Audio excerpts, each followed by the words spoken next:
उसको हार्ट का प्रॉब्लम हो गया और वो बेड पे था।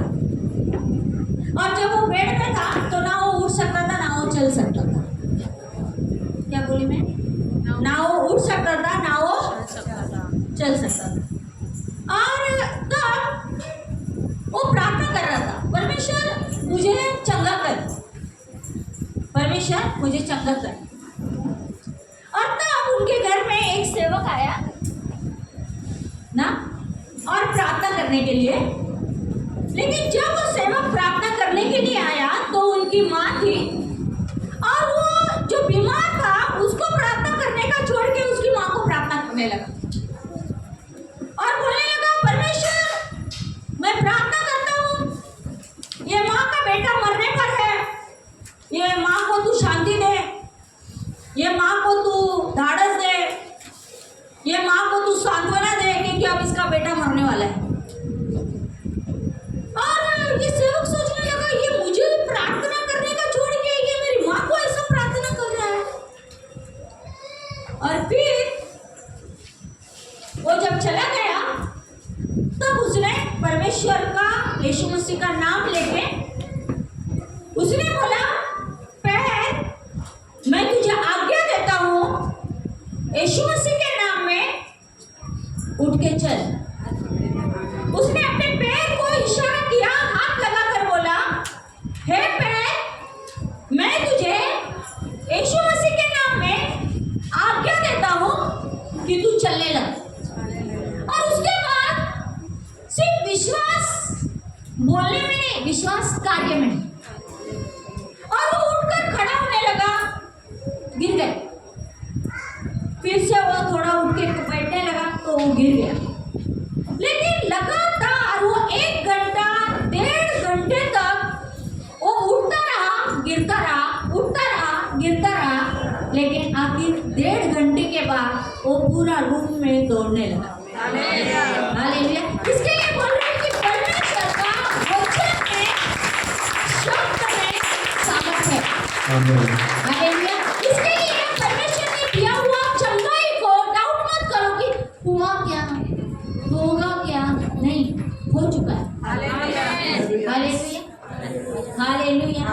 अगर ऐसी कोई भी चीज जो हमारे जीवन में पवित्र आत्मा का संगति में आने के लिए रुकावट है, हो सकता है कोई एक ऐसा पाप, छिपा हुआ पाप, लेकिन परमेश्वर से मांगना है, प्रभु तू मुझे पवित्र आत्मा से भर ताकि ये पाप से मैं बाहर आ जाऊं।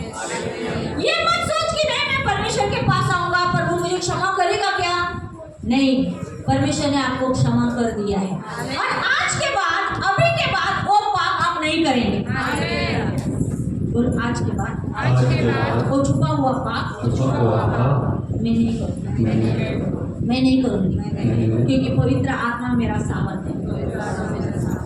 पवित्र आत्मा मेरा सामर्थ्य, इसके लिए शब्द में सामर्थ्य है। इसीलिए मैं बोलती हूँ ऐसा ही, वो ऐसा ही, वो ऐसा ही, ऐसा नहीं, वो अच्छा। एक छोटी सी उस दिन की गवाही देती हूँ। हम ऐसे दोनों एक दूसरे को मतलब बोल रहे थे कि हमारे शब्द में बहुत सामर्थ्य है ना। उस दिन हम दोनों खाना खा रहे थे और खाना खाने के समय में इनका प्लेट का भाजी खत्म हो गया और ये उठकर किचन में गए भाजी लेने के लिए। अभी इन्होंने सोचा थोड़ा सा भाजी बचा है मैं लूँगा, उसके बाद थोड़ा सा बचेगा तो थोड़ा भी ऊपर रखूँ, मैं पूरा ले लेगा। और ये मुझे बोलने लगे, तुझे चाहिए क्या भाजी? मैंने बोला नहीं, मुझे नहीं चाहिए। लेकिन मैंने बोला आप मत ले लो, आप इतना नहीं खा पाएगा। तो इन्होंने सुना नहीं, इन्होंने पूरा भाजी थाली में डाल दिया और बाहर में स्टूल पे प्लेट रखा, खाना खाने के लिए बैठे और वो प्लेट का भाजी, प्लेट गिर गया और जितना भाजी उनको चाहिए था उतना ही भाजी प्लेट में रहा, बाकी का पूरा गिर गया ना। तो हमारा शब्द जो है इसमें बहुत सामर्थ्य है।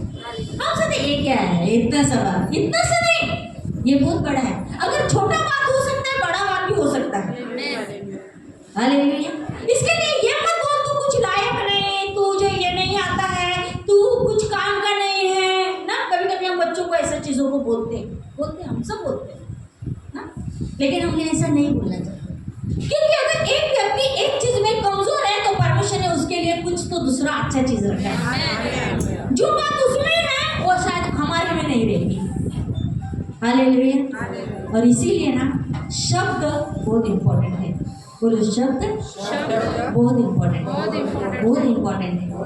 हालेलुया। और इसीलिए हम घोषणाएं करते हैं ना, अभी रोज सुबह घोषणाएं करते हैं। सब लोग नहीं रहते लेकिन घोषणाएं सुबह की होती है, पूरा कलीसिया के लिए सब घोषणाएं करते हैं।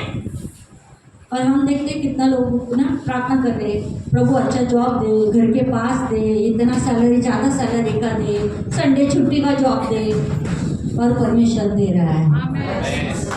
Hallelujah, hallelujah. आपके लिए कोई तो प्रार्थना में बीज बो रहा है और उसका कटनी आप कर रहे हैं। इसीलिए शब्द में सामर्थ्य है। बोलो शब्द में सामर्थ्य। इसके लिए नेगेटिव मत बोलो किसी को, तुम अच्छी नहीं हो, तुम ऐसे हो, नहीं, तुम बहुत अच्छे हो, सबसे अच्छे। हालेलुया। और परमेश्वर आपको और भी ऊंचाई दे। इसीलिए स्तुति आराधना करने के समय ना ऐसा मत बोलो, मुंह दिया है ना, गाओ ना, परमेश्वर की महिमा करो। ये मुंह के द्वारा हम बाहर जाने के बाद कितनी बातें बोलते हैं जो नहीं बोलना चाहिए, वो भी हम बोलते हैं। बाहर जाने के बाद हमारे हाथ जो नहीं करना चाहिए वो करते हैं। तो क्यों नहीं इधर हम हाथ उठा के, ताली बजा के, मुंह को खोल के हम स्तुति आराधना करें, क्योंकि हमारे वचन में, हमारे शब्द में ताकत है। हमारा शब्द जिला सकता है, हमारा शब्द मार सकता है। इसीलिए जीवन के शब्द बोलो ताकि हमारा सबके जीवन में और भी आशीष रहे। Hallelujah, hallelujah, hallelujah. पिता पुत्र और पवित्र आत्मा की जय।